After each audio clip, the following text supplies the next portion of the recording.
2 miles. That is how far she fell. Christmas Eve, 1971.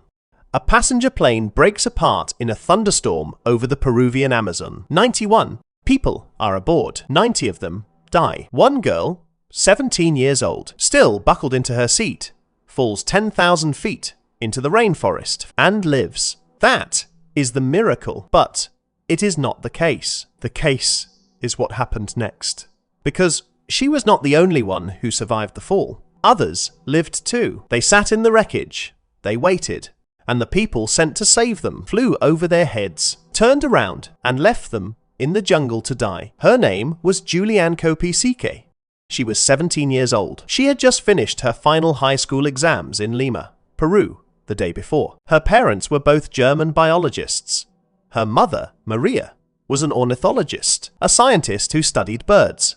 Her father, Hans Wilhelm, ran a remote research station deep in the rainforest. Julianne had grown up partly in Lima and partly in the jungle itself. On the 24th of December, 1971, Julianne and her mother boarded a flight home for Christmas. They were flying to Pucallpa, a town on the edge of the Amazon, to meet her father at the research station. The airline was Lancer, NASA Adreas Nacionales Sociedad Anima, Flight 508, a 4-engine turboprop, a Lockheed Electra, packed with families flying home for the holidays. Julianne and her mother had wanted to fly on the 23rd.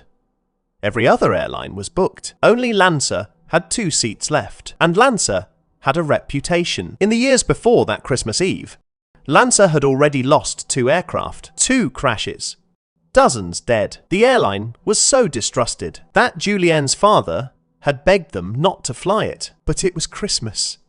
The seats were the last ones available. Maria Kopisike looked at the schedule, looked at her daughter, and made a decision that she would have 9 minutes to regret. Flight 508 took off in the early afternoon. For the first 25 minutes, it was an ordinary flight. Then the plane flew into a wall of weather. The Amazon in December is a furnace of rising air, and that afternoon it had built a thunderstorm. The way the jungle builds everything, fast, vast, and without mercy. Julianne would remember the cabin going dark, rain hammering the windows, the plane beginning to lurch and drop, Christmas gifts and bags tumbling out of the overhead racks, food trays flying, people screaming, people praying. Her mother, calm, a scientist to the end, said only 4 words. This is the end. At roughly 10,000 feet, a bolt of lightning struck the aircraft. It hit the fuel tank in the right wing. The wing caught fire, and then, in the air, over the rainforest, the airplane came apart. 9 minutes. That was the entire descent into the storm. From an ordinary holiday flight to a disintegrating aircraft. In 9 minutes, the fuselage broke into pieces. The roar of the engines stopped, and Julianne Kopisike, still strapped into a row of 3 seats, was no longer inside an airplane. She was outside it, in the open air, falling. What happened in the next 3 minutes should have killed her a dozen times over. Julianne was strapped into a bench of 3 seats when the plane broke apart. That bench fell out of the sky from approximately 10,000 feet, nearly 2 miles. She has said that she remembers the seats spinning. She remembers the green of the canopy below her, turning like broccoli, she would later say, tight and dense and rushing up at her. And then she remembers nothing. Why did she live? No one can say for certain. But the theories form a chain, and every single link had to hold. First, the row of seats may have spun like a maple seed, a samara, slowing her fall the way a sycamore wing slows a seed. Second, the thunderstorm's violent updrafts may have caught the falling seats and slowed them further. Third, she came down, not on rock or open ground, but into the thick, layered crown of the rainforest, branch after branch, breaking her speed. 1 impact at a time, like a series of nets. She fell 2 miles out of an exploding airplane into the largest jungle on Earth, still buckled into her seat, and she landed alive. When she woke, it was the next day, Christmas morning. She was alone on the floor of the Amazon, and the silence was total. Julianne Kopisike woke up under the canopy of the Amazon rainforest on Christmas Day, 1971, still strapped into her seat, which had come to rest on the jungle floor. She was 17. She was alone. And she was hurt, though, astonishingly, not nearly as badly as she should have been. She had a broken collarbone. She had a deep gash on one calf and another on her upper arm. One eye was swollen nearly shut from burst blood vessels. She had a concussion. She had lost her glasses, and she was severely short-sighted.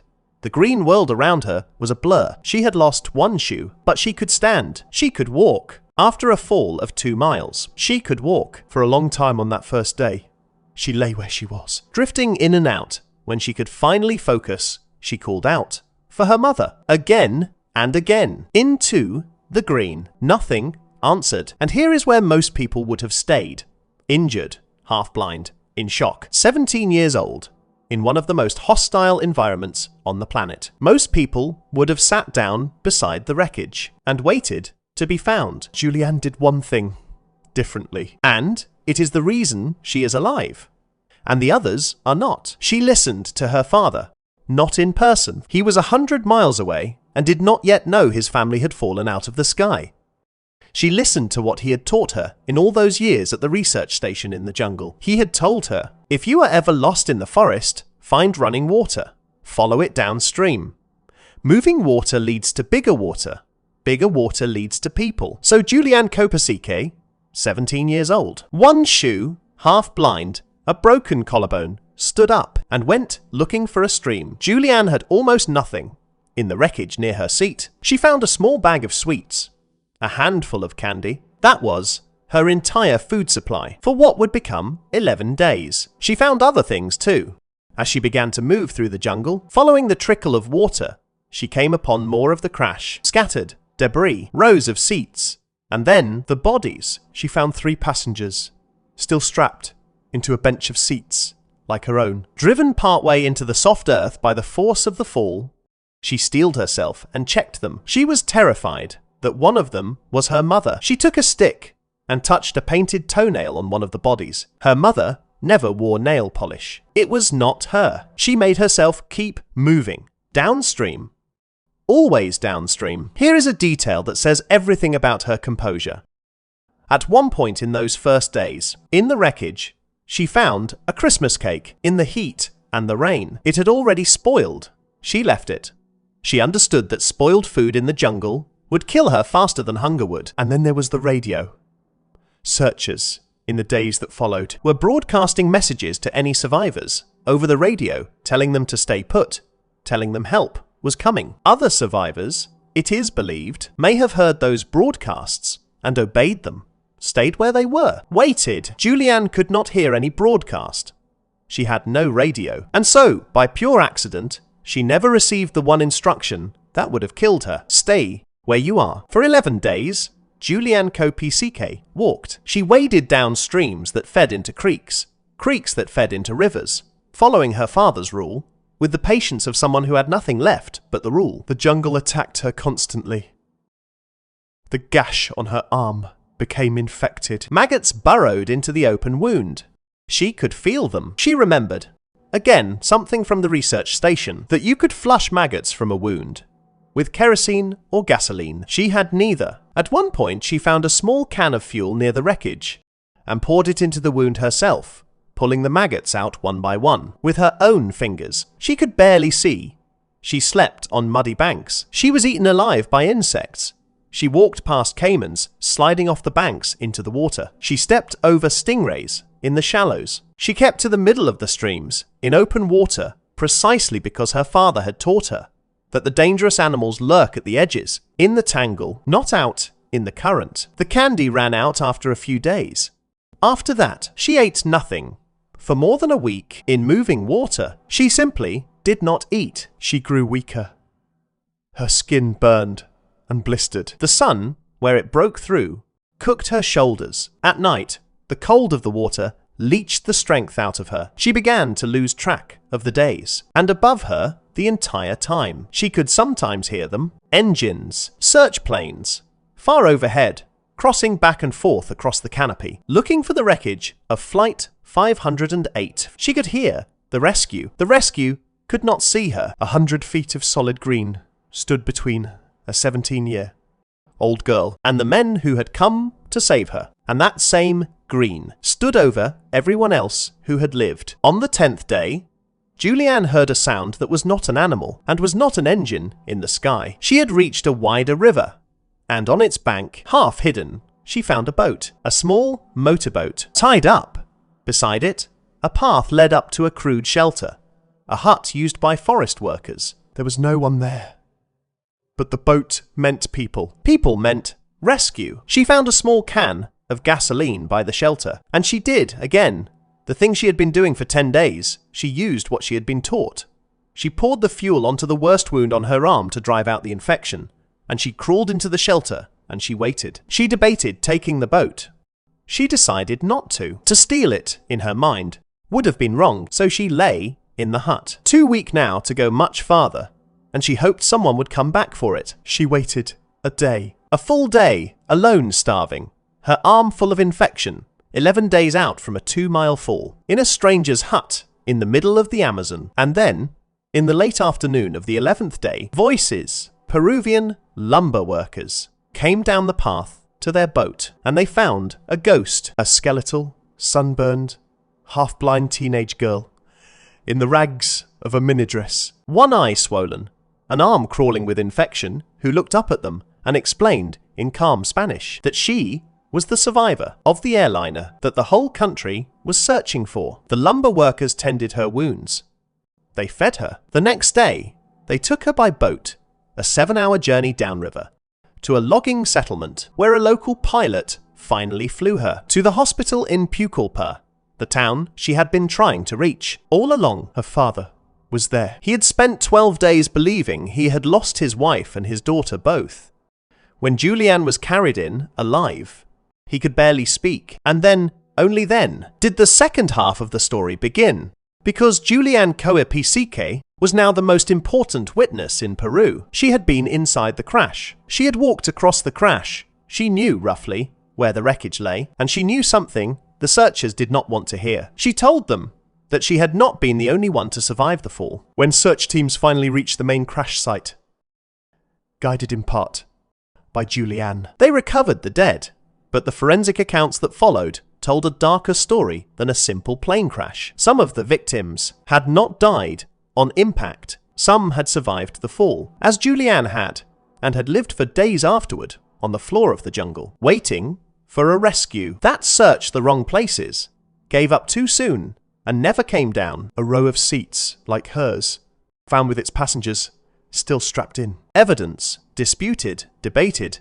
but never erased, that some of them had been alive after the crash, that they had sat in the wreckage, under the same canopy that hid Julianne, listening to the same engines passing overhead, and slowly died there, while the search circled and quit. The official search had been crippled from the start. The weather was foul. The canopy was impenetrable from the air. The crash had scattered across miles of trackless forest. Aircraft passed directly over survivors, and saw nothing but green. After several days, with no sightings, the active search was effectively wound down. The jungle had won. Julianne lived, for one reason above all the others. She did not wait. She walked. Everyone who stayed by the wreckage, obeying the instinct to wait for help, or obeying a radio that told them to, stayed until the jungle took them. Lancer Flight 508 is, on paper, a solved case, a lightning strike, a fuel fire, an in-flight breakup, 91 aboard, 90 dead, 1 survivor. The cause is known, but the file does not close clean, because the questions that haunt this case are not about why the plane fell. They are about what happened underneath the trees in the days after it fell. How many people survived the fall, the way Julianne did? 2, 5, more. How many of them were still alive? When the first search planes passed overhead, how many were alive on the second day? The third, how many of them heard the engines, looked up at the same wall of green Julianne looked up at, and believed, right up until the end, that someone was coming down? We will never have those numbers. The jungle does not keep records. The wreckage was reclaimed.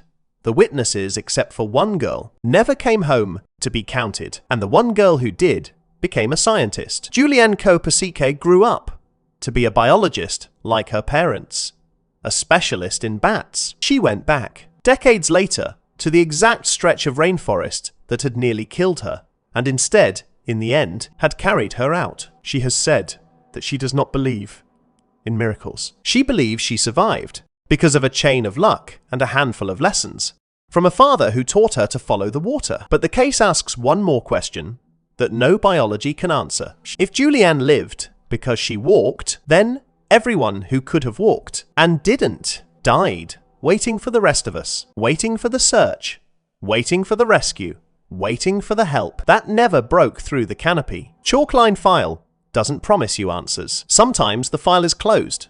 Sometimes the answers fell into a jungle and never came back out. One girl fell 2 miles out of the sky and lived. That is the part the world remembers. But she was not the only one who survived the fall. She was only the one who refused to sit still and wait to be saved. 11 days, 1 bag of candy, 1 shoe, a father's voice in her head telling her to follow the water, and a search overhead that could hear nothing, see nothing, and in the end gave up. If you know a survivor story, the file does not. A name, a wreck, a stretch of wilderness that gave somebody back. When it should have kept them, every detail still matters.